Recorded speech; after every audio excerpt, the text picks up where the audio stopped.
Peyton Guidry, senior linebacker for the Demons, who pulled out a defensive slugfest with Houston Baptist 10-7, and then come home now to play Abilene Christian Saturday. Peyton, talk about what it's like as a defensive player being in a contest like that is scoreless in the fourth quarter. That's almost unheard of. That's my favorite kind of ball game, man. It's like those old 80s and 90s football games when you put it on, and it's you never know. Whoever's pretty much the first one to score is going to win, because it's like you said, defensive ball game. But it's always fun to be in a game like that as a defensive player. I'm sure the offense doesn't like that too much, because they don't, they're not putting points up, whether it's for whatever reason, and not that they played bad. It's just the defenses were very solid in that game. And anytime you get a 10-7 ball game, obviously you got two good defenses going up against each other, and it was exciting, and I'm glad that we were able to pull it off at the end. For you guys, I'm sure there were plenty of highlights. For the fans wanting a highlight reel, you don't see any points. Give us some of the highlights of that game. Well, I mean, defensively we created 4 turnovers, I believe. We had mostly fumbles, well, really all fumbles. No interceptions or anything, but there were big plays, sacks, and tackles in the backfield, and it's hard to just pick a few plays, because I feel like every play was pretty much a big play for us. And so as far as putting a highlight reel together, just watch the film or watch the replay of the game, because pretty much the whole game was highlights.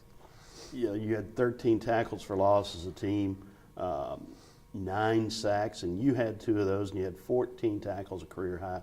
What made this such a big game for you statistically? Well, turning on film, all you see is those big boys up front just creating havoc on that offensive line. And when you got guys that they have to worry about, like they've seen off on film all season, those guys up front just tearing offensive lines up, they have to worry about those guys. And that creates opportunities for guys like myself and the other linebackers, and even some safeties, to get up in the mix of getting a higher number of tackles, or getting tackles in the backfield, or sacks, or stuff like that. So it's really mostly a credit to the defensive line up front. There are honors that come out of wins, and you have been named College Sports Madness National Defensive Player of the Week for FCS. How does that hit you? I mean, that's an honor. And anytime the word national is in something, it feels great. It's I don't know how to really describe it. I mean, I thought I played pretty well, but to get recognized on a national level, that's something special that I'll always be able to remember. But at the same time, we talked about it last night in the linebacker room. Last night was a great game for everybody, and what makes a great defense rather than a good defense is do it again and do it again and do it again.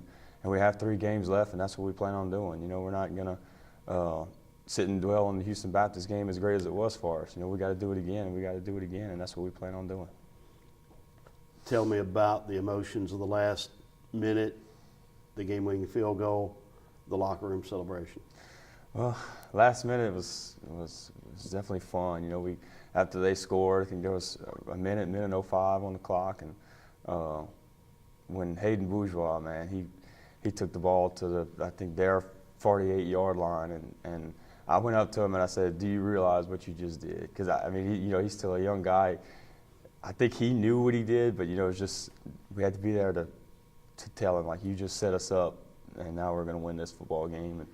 And 2 passes later, we're kicking a 30-something yard field goal, which there was never a doubt in our mind, knowing Eric, seeing what he does every day in practice, every game. He missed 3 field goals. I think that's the first field goals he's missed since he's been here. And so, it was never in our mind that, Eric's going to miss this when we're going into overtime. It was never anything like that. We knew that he was going to get the job done, and when he did, we were there to celebrate with him. And I don't know how I missed out on that dog pile, man. I don't know where I was. I couldn't remember. But I saw they were dog piling, and I ran, and it was too late. They were all getting up. But I guess it's probably for the better. You never know what's going to happen in there. Well, that's true. Well, maybe there's another dog pile ahead. You can I hope so. Be part of it. Thanks, Peyton. No problem.